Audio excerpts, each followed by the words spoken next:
Just the facts, ma'am.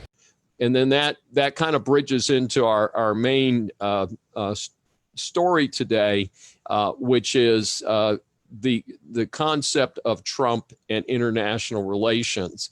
And one of the things is that, again, Trump has been the victim of a deluge of anti-Trump media coverage. And part of that coverage has included the concept, or has tried to put forward the concept, that Trump is a bungler in international relations, and that there's all these presidents of other countries who, for some reason, people might think they're credible.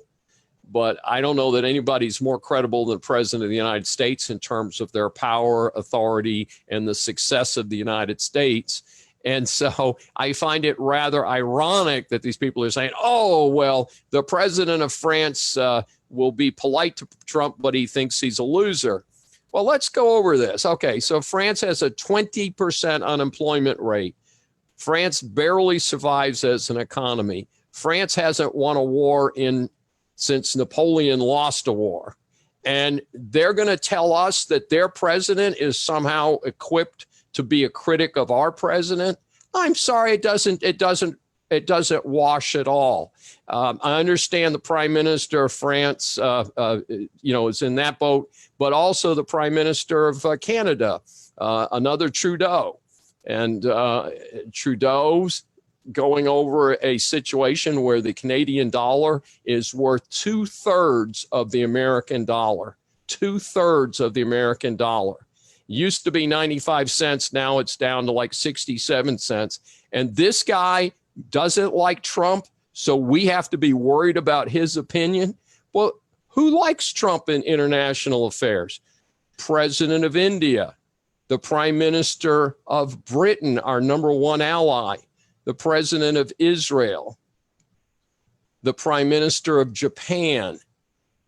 I think we're in pretty good company. I don't think Trump needs to worry about his international relations other than the unfounded attacks from the media on him, which I think are very unfortunate. But I find it fascinating to see some of his extraordinary accomplishments over the last several years. One of them was successfully moving the American embassy in Israel back to Jerusalem, where it should have been all along. And of course, that caused some consternation. And it's fascinating because he was criticized by the Democrats, even though the Democrats in the past have been in favor of doing it, but nobody ever did it.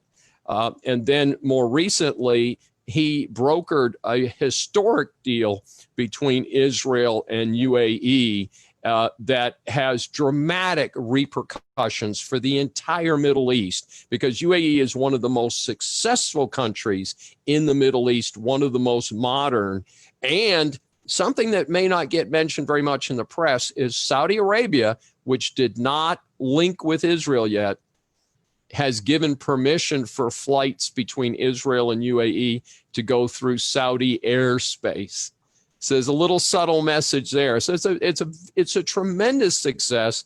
And then in the last 2 weeks, Trump is nominated for a Nobel Peace Prize for brokering a peace deal between Kosovo and Serbia in the Eastern Europe, an area that was, of course, dominated by the Iron Curtain by Russia for many years, and is now moving forward to join the lead economy in the world, and also to acknowledge a relationship with Israel. So Trump has some dramatic international accomplishments. And again, the people who like him, not criticize him, are some of the number one powers in the world. So I think it's very unfair what's been done. Do I think that Trump's right all of the time? No, I sure don't. Does he have in terms of his personality, are there some problems there? Absolutely. But in terms of the criticism that's been heaped on, it's just not appropriate. Very good. What a great show today, David. This has been very informative. I love that we can take a look and kind of just bring everything back to the facts. It's the facts that account these days, not the rumors, not anything else, just the facts. And I do want to remind everyone that the book, The Decline of America, is available on Amazon. You can get it immediately if you want the Kindle version, or you can have the print version shipped to you. I asked David before we started. We all hear people talking about the other pandemic that was in 1918, around that time, and I asked him who was the president, and it was Woodrow Wilson, who's the first president mentioned in this book. So, if you want to see how another president handled a pandemic, read the part of the chapter on Woodrow Wilson and what he went through and how he handled it. And he did not get a good grade. And I don't know, have you graded Trump yet on his handling of the pandemic? No, I haven't, and I haven't done it on purpose. And of course, that's become another controversy because of the Bob Woodward book. So maybe we'll talk about that next week. Okay, sounds great. And also next week, we're going to talk about America and the war on poverty. So, be here, be for sure. One of the things we're considering is doing this on Friday afternoons at 2:00 versus Monday. So if you have opinion on that, we'd love to hear it. Put it in the comments below, please.